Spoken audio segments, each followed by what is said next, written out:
През 15 век Флоренция дава на света един от най-мъдрите уроци по далновидност. По време на тежката военна и политическа криза малката република не само спасява своята независимост, но и става двигател на съвременната ни цивилизация.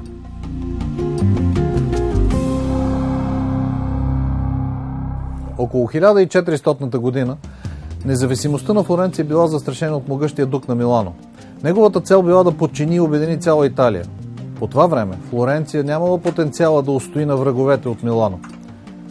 Но както Бог в Стария завет закрили своя малък народ, така и в конкретния случай помогнал на флорентинците. Малко преди Флоренция да падне, миланският дух починал.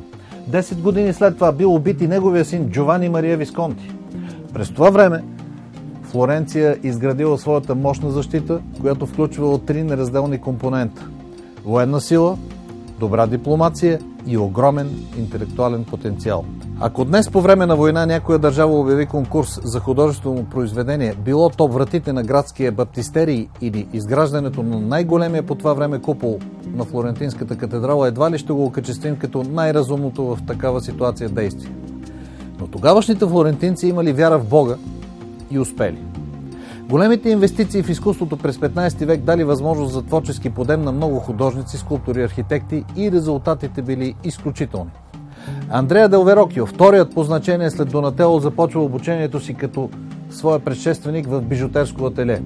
Той приема фамилията на учителя си Верокио, но първите му опити в живописта датират от 1460 година. Предполага се, че с Сандро Ботичели помагали на ранния ренесансов майстор Фра Филипо Липи в изписването на катедралата в Прато, близо до Флоренция. По-късно Верокио получава самостоятелни поръчки, а след смъртта на Донателло той става фаворит в двора на Медичите. Кръщението на Христос е едно от постиженията на Верокио в живописта. Но тя предизвиква интереса ни и поради факта, че младият Леонардо да Винчи е нарисувал главата на един от ангелите в ляво от Христос. През 1469-72 година Верокио изработва гробницата на Пиеро и Джовани Медичи за църквата Сан Лоренцо в Флоренция. Една година по-късно започва работа по фигурата на Давид и след 2 години творбата е отлята от бронз. Медичите я продават на синерията и подобно на Донателовия Давид заема мястото си като патриотичен символ на града. Следващата му творба е един изключителен женски портрет. Личността на тази жена вероятно ще остане неизвестна завинаги, но изразителните й ръце ще разнасят най-нежната музика, която някога някой е извайвал от мрамор.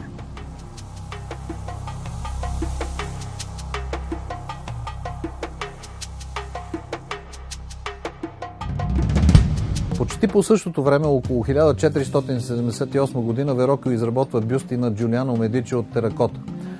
Но безспорно най-голямите му постижения са към края на живота му и това е скулптурната група Христос и Тома.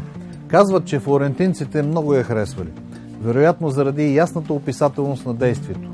Христос кани Тома да бръкне в раната му, за да се увери, че той е Спасителят.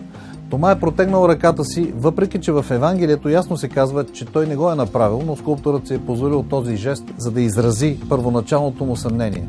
По-късно Микеланджело ще се вдъхнови от главата на Христос, а Леонардо и Бернини ще използват красивите жестове, подсилени от невероятните гънки по дрехите на двете фигури. Изглежда като странно съвпадение, но и Верокио, както и Донателло, в края на живота си прави конна статуя. Тя е на венецианския военен кондотиер Бартоломео Колеоне.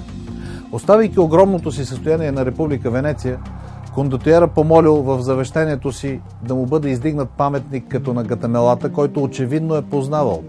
Верокио не се е опитвал да го копира буквално, но не е имал и голям избор.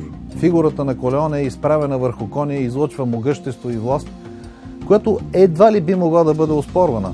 За разлика от човешката фигура, конят е грациозен и одухотворен.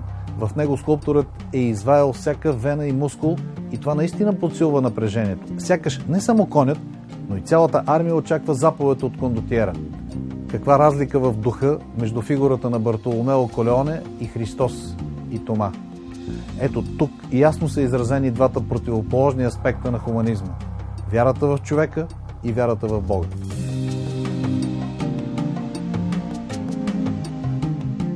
Следващия път ще ви представя Леон Батиста Алберти, архитект, математик, философ, писател и свещеник.